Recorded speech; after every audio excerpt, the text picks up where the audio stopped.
So the last topic where we are in over there, Abhina, we will be having about a model transformation. Okay, so in model transformation, the first thing we are going to see about an circuit simulations. So circuit simulator, the formulation of transformed models, which classically takes place in the hardware description language. So we'll having the analogy approach, that is the force or current analogy, which is normally used. So in addition to the basic elements, we'll be having about the mechanical phenomena, such as Coulomb frictions, which also be considered. Similarly, it requires behavior modeling based upon sources that can be controlled by arbitrary mathematical functions. So, such voltage and current sources are available in PSpice. For example, this represents a rudimentary form of modeling in a hardware description language. So, modeling of differential equation using equivalent circuits. So, where this in this case, so when you are saying about them, so we'll have a equivalent circuits for integrators and differentiators. So we'll have over here, so f of x comma x dot comma t, where x represents a vector of n unknowns. So each equation is defined by a current from a voltage controlled current source. So this sets the input current of the differentiator. In the right hand side, in the right hand side uh, of figure, so we'll have of an f of x comma x dot comma t. So the circuit simulator ensures that no current flows into the differentiators and thus solves the differential equation. So second one we'll have about an logic or Petric net simulations. So this represents the extension of Petric nets and are often used for the modeling of software and are for digital electronics.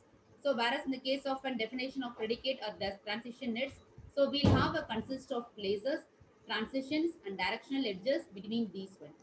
So places which can contain identifiable markings which represents the state of the network. If a marking is sufficiently high at the inputs of a transition and if these satisfies any additional conditions, so then the transitions can fire one. So in this case, the markings in questions are cleared from the input places. So new markings are generated at the output places and predefined actions may be performed where applicable. Such a network can be formulated in very compact form using the tools of predicate logic. Example in the Prolog language. So we'll have a modeling of discrete relationship. So we'll have the program over there. So digital behavior using prbar.net. So A is equivalent to 1, B is equivalent to 2, and C is equivalent to 17, and D is equivalent to 5. While you're going for a repeat, where we are having a E is equivalent to B dot D and A is equivalent to B is equivalent to A dot C and A is equivalent to C until A is greater than C. So this will be modeling which is takes place over in the case of an discrete relationship. Okay. So when you are saying about the modeling of continuous relationships, so this continuous relationships are classically modeled using the differential equations over on it. Okay. So the differential equations have to be numerically integrated, which is achieved using the Euler principle. So where we are using Euler's principle, we can have about an x dot of t is equivalent to x of t plus h minus x of t divided by h over there. So where h is the time step of the integration. So now if the differential equation which is given over on it, say x dot of t is equivalent to f of x comma t. So the integration formula, so here what you have over on it abina. So x of t plus h approximately is equivalent to h of x dot t plus x of t, which is equivalent to h dot of f of x comma t plus x of t, which along with an additional function g of x comma u comma t to determine the outputs that can be directly represented on a PR bar T net. Okay, so a modeling of a nonlinear differential equations which shows over here about your PR dot D network here. The next thing is about an multibody simulations. So we'll have about an electronic modeling using the Lagrange approach. So we'll have a measure which describes the principle which uses the Lagrange approach from mechanics in order to find model equations for the electronics of a mechatronic system. So in this manner, the electronics can be easily incorporated into the multibody simulator, which may also be based upon the Lagrange equations. So mechanics and the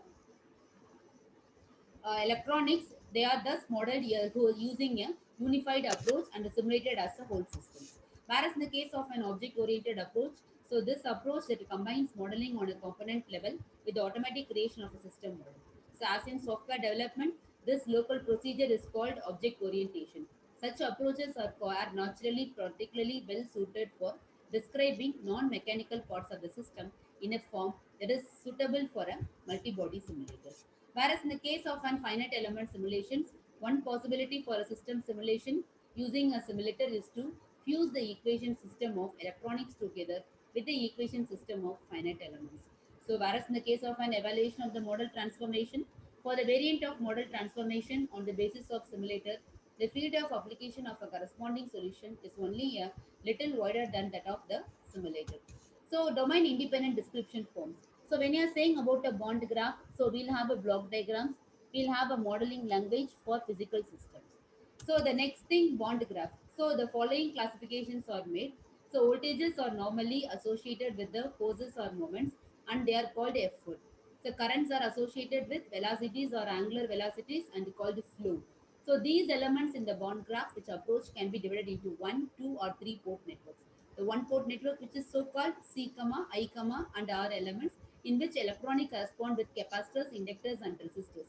And similarly it corresponds with the spring, masses and dampers. So we'll have a three sources, one to be the transmission element, second one to be the guidators. So transmission elements, it transmit effort to effort or flow to flow in a fixed or a variable relationship. Whereas in the case of a gyrators, it put the effort on the one hand into a relationship with the flow on the other. Example one, we'll have a DC motors. Whereas in the case of a three-port networks, it finally represents serial or parallel junctions over on it. So the one, two, and three-port networks which are linked together by half arrows, so-called bonds. So in which each bear an effort and a flow over on it. The direction of the arrow shows the direction of the positive path flow. The work done is found by the product of effect and flow. In addition to the half arrows of the band, there are also connections with the full arrow in which either the effort or the flow is neglected. These connections carry information but no energy stored on it.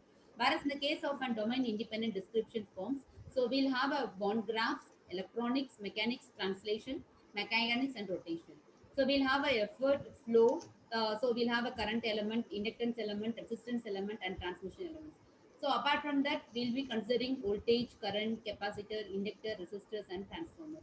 So with mechanics and translation, we'll have a force, velocity, stiffness, inertia, damping, lever. So whereas rotational, we'll have a torque, angular velocity, spring stiffness, moment of inertia, damping, rotational gears over here. So this is the bond graph of a simple mechanical system. So this is the bond graph of a simple electrical system. That is, we have replaced all the mechanical elements by means of an electrical system. Whereas block diagrams, they are often used in the control technology, and like bond graph, they are the represented here. So if the above equations which are transformed into a block, so we have to consider the input to be a x and y, where f of x comma y which is replaced as an f of x comma b. So we'll be using the summations block in order to add this y, x and y over on. So basic elements of block diagram. The first A represents a block, B represents a tap, C represents the connections. A to be the connections, B to be the blocks, C to be the tap, and D to be the summer one. So this is the representation of the electronic circuits in terms of an block diagram. And the next one we have to see about and modeling languages for physical systems. So the languages such as ACL or DSL or Modelica. So the Modelica is a language for the modeling of physical systems and was developed specifically in order to support the exchange of models and the development of libraries. Whereas Modelica does not insist upon an exclusively causal modeling in which cause and effect of every component which have to be determined even before the simulations. So Modelia supports the descriptions of the continuous systems which can be calculated on the basis of differential algebraic equation systems. In addition, there are constructs for dealing with the discontinuities which may occur in mechanical states or static to sliding friction transitions. Whereas hardware description language in both structural and behavior modeling is possible. Whereas in the case of a model circuit, we'll have a resistors, capacitors, and the resistors over on it. So this is the coding which is used to write the pin, voltage, current, the equations, how the model resistors, how the extends to pins, how the real values, how the equations, and model capacitors, and the derivative of this value. So this is the way to write all this. And the next topic is about an simulator coupling. So the use of simulator coupling which protects the investment in models and facilitates the use of best available simulator for a field. However, simulator coupling is also associated with a whole range of problems. So for example, it generally requires access to the internals of the simulators involved, which means that if commercial simulators are to be considered, the cooperation of the provider in questions is required. Furthermore, the coupled simulations forms a very intrinsic one software package which is difficult to get to grips with. Perhaps the most important disadvantage is which lies in the synchronization of two normally very different simulator codes.